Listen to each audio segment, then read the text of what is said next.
At 70 years old, I have only one regret, that I stayed silent for too long. People say time heals everything, but time has a cruel way of reminding you of the moments that broke your spirit. Behind every tear I shed as a young bride, there stood one woman, my mother-in-law, Eleanor. Nobody believed me back then. Not my husband, not even my own family. But today, I'm finally ready to tell the truth. My story begins 50 years ago, in the summer of 1974. I was a shy, hopeful girl named Margaret Turner. I had just married the love of my life, Daniel. He was warm, gentle, and everything a young woman could dream of. But what I didn't know was that I wasn't just marrying Daniel. I was marrying his mother, Eleanor Bradford, a woman whose smile had more sharpness than warmth. The day I entered her house, she didn't hug me. She didn't welcome me. She scanned me, from my shoes, to my nervous hands, to the small gold locket I wore, as if she was measuring my worth. Is this all your mother could afford? She said, tapping my locket. I smiled politely, but inside something tightened. That was my first warning, and I ignored it. In the early days, I tried so hard to make Eleanor love me. I woke up early, cooked breakfast, cleaned the house, tried to talk to her. But no matter what I did, she always found a flaw. If I cooked, too salty. If I cleaned, missed a spot. If I smiled, don't try to look perfect. And when Daniel came home, she would switch. Suddenly, she'd become the sweetest old lady. Oh, Daniel, Margaret is learning so well. Such a good girl. She lied as if she was an actress on a stage. He believed her. Everyone believed her. And I cried quietly at night, with my face buried in a pillow so no one would hear. One evening, I overheard Eleanor whispering to Daniel, "She's trying to separate you from me. She gives me looks when you're not home. I think she resents me." It was all lies. None of it ever happened. But Daniel, sweet, trusting Daniel, believed every word. That night he confronted me, his voice shaking. "Margaret, are you treating my mother poorly?" My heart dropped. I tried to explain. I tried to tell him what was happening behind closed doors. But then she walked in, acting like a fragile, wounded saint. "It's all right, son. Maybe I misunderstood. I'm old. My memory," she said, touching her forehead dramatically. That woman was not old. She was dangerous. And Daniel wrapped his arms around her, comforting her, while I stood there, alone in my truth. Slowly, Eleanor started isolating me. She would tell guests I was sensitive, dramatic, emotional. She'd laugh as she said it, but each laugh stabbed me deeper. Once, I baked an apple pie for a family gathering. Everyone praised it. But Eleanor leaned in and whispered, "Don't get too proud. People are complimenting you because they pity you." This time I couldn't hide the tears. I ran to the pantry, choking on sobs. When I came out, Eleanor was telling the guests, "Poor Margaret, she gets overwhelmed so easily." And they nodded, because it was easier to believe her than to believe me. One winter night, when Daniel was at work, Eleanor came to my room. Her eyes were cold, her voice colder. "Listen carefully, Margaret. You may be his wife, but I am his mother. He belongs to me, and I will never let you take him away." For the first time, I wasn't scared. I was furious. "He's your son, not your property," I whispered. Her face twisted. She slapped the table beside me and screamed, "Then leave." But the house wasn't hers. It was Daniel's. Still, she had the power, not through ownership, but through manipulation. It took years. Years of silent tears. Years of pretending. Years of walking on eggshells. But the truth always finds a way. One afternoon, Eleanor slipped. She forgot to hide her cruelty. Daniel came home early and heard her shouting at me, "You are nothing without my son, nothing!" He stood behind her silently. She didn't see him, but I did. And for the first time in years, I didn't say a word. Daniel stepped in front of me. "Mother, enough." His voice was low, frighteningly low. Eleanor froze. The role she played for decades shattered in seconds. Daniel finally saw the truth. He saw the narcissism, the manipulation, the lies. And he held me as I cried, not silent tears this time, but the tears of a woman finally believed. Eleanor passed away many years ago. I don't speak ill of the dead, but I do speak the truth. The years I lost, the innocence she stole, the wounds she carved. They shaped me, but they didn't break me. Now at 70, I tell my story for every young bride who sits in silence, every woman who cries alone, every heart overshadowed by someone else's darkness. You deserve to be believed. You deserve to be heard. And if no one has told you this before, I believe you. After Daniel witnessed his mother's true face, the house felt different, quieter, heavier. Eleanor avoided me for days, walking past me without a glance. But when Daniel was around, she'd force a smile so tight it looked painful. She knew the mask she wore for years had cracks now, and behind those cracks, the cruelty she hid for decades began to show. Daniel apologized to me endlessly. But apologies don't erase scars, they only acknowledge them. Still, for the first time in our marriage, I felt seen. One evening, Eleanor pretended to fall sick. She clutched her chest dramatically, groaning louder than a dying actor in a village play. Daniel rushed to her side, but I stood still because I knew she wasn't sick. She was panicking. She knew she was losing her grip over him. She stressed me. "Your wife stressed me, Daniel," she cried. But Daniel didn't comfort her this time. He calmly said, "Mother, we both know this isn't about your health." I still remember the look on her face, the face of a narcissist losing control. Daniel decided it was time we moved out. "We need peace, Margaret," he said. I nodded, trying to hide the tremble in my hands. I had dreamed of this moment for years, yet when it came, I felt fear. Would Eleanor let us leave quietly? Of course not. The day we packed, she stood by the doorway, her arms crossed, her eyes burning holes into my back. "Take him then. Take everything from me." Her words were daggers. But I walked out anyway. And that was the first step toward reclaiming my life. We were gone, but she wasn't done. Every night, Daniel's phone rang. Sometimes twice, sometimes 10 times. If he didn't answer, she left guilt-filled messages. "You don't care if I'm alive. Your wife has turned you against me." I heard every word from the living room, and every word tightened a knot in my stomach. Narcissists don't let go easily. They cling harder when they're slipping. Yet, even with the calls, even with the tension, our small apartment felt like heaven. I woke up without feeling judged. I cooked without being criticized. I laughed without fear. For the first time in years, I felt like a person again, not a shadow living in someone else's house. When I found out I was pregnant, I almost fainted from joy. Daniel lifted me off my feet and spun me around like a child. But deep inside, a fear echoed. How will Eleanor react? And just as I feared, she found a way to make my pregnancy about herself. "My grandchild will be closer to me than to her," she told Daniel. But fate had other plans.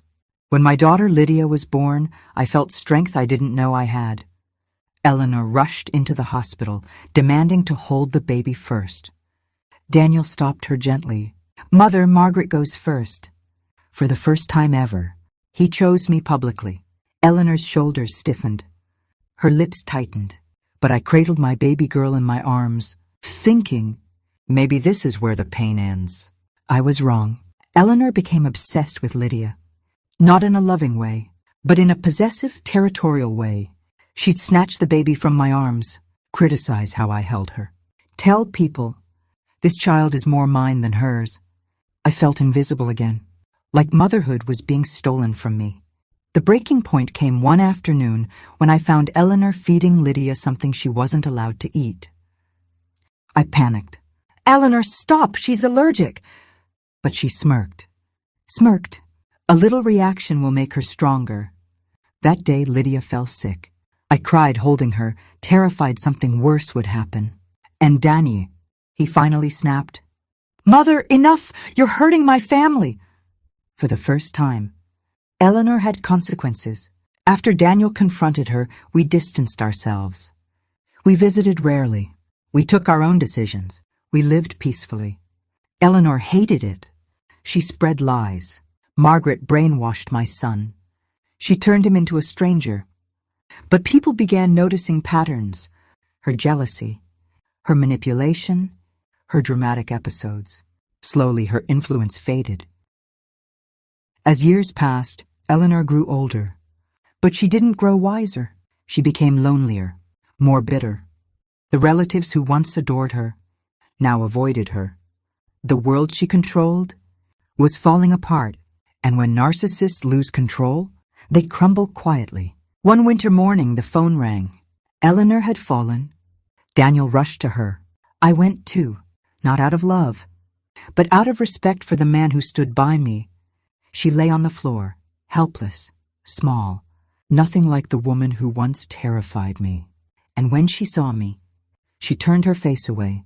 Even in weakness, her pride was stronger than her humanity. She spent her final years in a nursing home. Daniel visited her. Lydia visited her. But I stayed in the background. We were polite to each other. Coldly polite. She never apologized. Not once. Narcissists don't say sorry. Their egos don't allow it. One afternoon, when her memory had begun to fade, she called me to her bedside. Her voice was soft, almost unfamiliar. Margaret, she whispered. Did you ever hate me? I looked at her fragile face, the face that haunted my youth. I never hated you, I said. I just wanted peace. She closed her eyes, not in guilt, but in exhaustion. That was the closest she ever came to remorse. When Eleanor passed away, it was quiet. No drama, no theatrics, just silence. Daniel cried. She was still his mother. I comforted him, because despite everything, her death didn't erase the good memories he had. As for me, I felt free. Not happy, not relieved, just free. For years after her passing, I carried invisible wounds, the fear of being misunderstood, the trauma of being gaslit, the habit of staying quiet even when I was right. Healing is not automatic. It takes time and courage. Now, looking back from the eyes of a 70-year-old woman, I realized that Eleanor shaped me, not by guidance, not by love, but by resistance. Her cruelty made me stronger. Her manipulation made me wiser. Her chaos made me peaceful. And today, I tell my story not as a victim, but as a survivor. My dear listener, if you are fighting a silent battle, if your tears go unnoticed, if someone is dimming your light, listen to this old woman. You deserve happiness. You deserve peace. You deserve to be believed. If no one has stood by you, I will. Because behind my own silent tears was a truth nobody believed until I spoke it. And today, I hope my story gives you the courage to speak yours. After Eleanor's passing, life became peaceful in a way I had never experienced before. The house felt lighter. My heart felt lighter. Yet I often found myself waking up at night, startled, as if expecting her voice calling my name, criticizing something, or whispering something cruel. It took me years to accept that the danger was really gone. Healing doesn't begin when the pain stops. Healing begins when the fear stops. Daniel struggled after his mother's death, not just with grief, but with guilt. One night he sat beside me and said, "Margaret, I should have protected you sooner." I placed my hand on his. "You were raised by her, Daniel. You only knew her version of truth. I don't blame you." He cried quietly, a grown man realizing his mother was his abuser too. Narcissists don't just break daughters-in-law. They break their own children first. When Lydia turned 10, she began noticing things. "Mama, why does Grandma Eleanor not like you?" I wasn't ready to tell her. Children deserve innocence. So I simply said, "She had a hard life, darling, and she didn't know how to show love." But as Lydia grew older, she saw more, understood more. One day she said, "Mom, whatever Grandma did, it wasn't your fault." Somehow her words healed more than years of solitude. In my 40s I learned to speak up, something I never did as a bride. I took decisions openly. I learned to say no without guilt. I learned to set boundaries. Eleanor's shadow once scared me, but without that shadow, I began discovering who I truly was. It's sad, isn't it? Some women only find their voice after years of silence. With the past behind us, Daniel and I grew closer than ever. We rediscovered each other, talked more, laughed more, traveled more. Without his mother's manipulation, our marriage blossomed like a plant finally receiving sunlight. One evening Daniel told me, "You saved me from my mother's control, Margaret." And I realized something. He was a victim too. Funny thing about people, when Eleanor was alive, they believed every lie she told.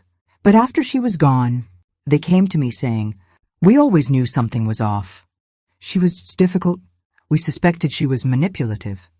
I smiled politely, but inside I wondered, where were you when I needed you? One day while cleaning the attic, I found a dusty wooden box. Inside were old letters. Letters Eleanor had written to relatives over the years. The words chilled me. Margaret is unstable. She manipulates Daniel. She tries to control everything. All lies. Every sentence was a dagger. But instead of anger, I felt pity. She spent her whole life defending a kingdom she built out of insecurity. The day my daughter married, I held her hands and gave her only one advice. "My child, choose peace above all, even in marriage." As I watched her walk down the aisle, a tear rolled down my cheek, not from sadness, but from the hope that her life would be different from mine. When I met Lydia's mother-in-law, a gentle woman named Martha, I felt something new. Relief. She hugged me warmly and said, "Your daughter is wonderful. I'm so lucky." I silently whispered to myself, "Thank you, God, for breaking the cycle." When my first grandson, little Ethan, was born, my heart felt like it expanded. I promised myself I would never be like Eleanor. I held Ethan gently and whispered, "You will only know love from me." And for the first time in my life, I felt the joy of motherhood. Without fear or judgment, Daniel would wake me up gently. "She's gone, Margaret." One day, while brushing my hair, I caught my reflection in the mirror, a 60-year-old woman with silver streaks, but stronger eyes. I whispered, "You survived." Because for the first time, I truly believed it. Sometimes I wondered, if Eleanor had lived longer, would she have apologized? Would she have admitted her cruelty? But deep down, I knew the answer. Narcissists don't apologize. They rewrite stories until they look like the hero. As I grew older, I learned to let go of hatred. Hurt people hurt others. And I believe Eleanor was a deeply hurt woman. It doesn't justify what she did, but it helped me understand why she did it. When I look at my family now, my daughter, my grandkids, my loving husband, I feel proud. Despite everything, despite the pain, despite the battles, I built a home filled with love. If I could write a letter to my younger self, I'd say, "Margaret, speak up earlier. Your tears matter. Your pain matters. And one day you will rise." I taught my daughter the things no one taught me. Speak clearly. Don't hide your emotions. Choose your peace over other people's expectations. Don't let anyone silence your heart. One day, Lydia found an old photograph of Eleanor. "Mama, is this Grandma?" I nodded. She studied the picture and whispered, "She looks so lonely." And in her eyes, I saw something I never felt, compassion for the woman who broke me. Forgiving Eleanor wasn't easy. It didn't happen suddenly. It didn't happen fully. But one day, I realized her memory no longer hurt me, and that was forgiveness enough. At 70, my days are quiet. I drink tea at sunrise. I watch birds in the garden. I laugh when my grandchildren visit. My life is peaceful, not perfect, but peaceful, and that is all I ever wanted. I began telling my story not to shame Eleanor, but to help women like me, women who cry silently, women who are blamed for things they didn't do, women who are belittled, manipulated, dismissed. If my story saves even one soul, it's worth sharing. Narcissistic abuse doesn't leave bruises. It leaves doubts. It leaves confusion. It leaves scars on the soul. But healing is possible. Slow, gentle, patient healing. One calm evening, I sat under the old oak tree in my garden. I closed my eyes and let the memories wash over me. The cruelty, the tears, the fear. And then I let them all go. The past is heavy only when you carry it. I am a survivor, a mother, a grandmother, a wife, a woman who found strength through fire, and I am proud of the person I have become. My dear listener, if you are living through pain, if someone is dimming your light, if your truth feels invisible, remember this. You are stronger than you think. Your voice matters. Your story deserves to be told. I lived in silence for too long, but you don't have to. And as long as this old granny has breath, I kept that unsent letter in my apron pocket for months. A letter to Margaret, telling her how deeply she had wounded me. But every time I held the pen to write the final lines, my hands trembled. It wasn't fear, it was exhaustion. I had spent years fighting someone who never intended to understand me. And one day, I folded the letter and tucked it away for good. Some words are better left unheard by the people who broke you. They were meant only for my own healing. One afternoon, as I stood near the window peeling potatoes, I saw a familiar old car pull into the driveway. My heart sank. It was Harold, my father-in-law, a gentle soul trapped under Margaret's thumb. He removed his hat respectfully and said, "Clara, I'm sorry for everything." No man looked more defeated than Harold did that day, and for the first time I realized I wasn't the only victim. Margaret broke everyone around her, silently and thoroughly. Harold sat at our kitchen table, his hands shaking around a cup of tea. He whispered, "She wasn't always like this, but she wasn't far from it either." He told me about the day Margaret's mother died, how she blamed the world for her pain, how she demanded love but offered none, how she controlled everything with iron claws hidden under pearls. Then he looked at me with tired eyes and said, "I should have protected you, but I couldn't even protect myself." I reached across the table and squeezed his hand. Victims recognize victims. After Harold's visit, something strange happened. Margaret didn't call, didn't send letters, didn't try to wedge herself into our lives. It was the first peaceful year since my marriage. I cooked in quiet. I raised the children without fear. I slept without hearing her voice echo in my nightmares. But silence can be suspicious. It can feel like the pause before a storm. And deep down, I knew she wasn't gone. It came in the form of a letter addressed to Robert. I remember watching his face as he read it. His brows furrowed. His jaw tightened. I asked, "Is it your mother?" He nodded. "She wants to move in with us. She says she's ill." My breath stopped for a moment. Ill? Or manipulative? With Margaret, it was impossible to tell. But I knew this. The peace we built was about to shatter. Robert was torn. He had a good heart, a heart Margaret always exploited.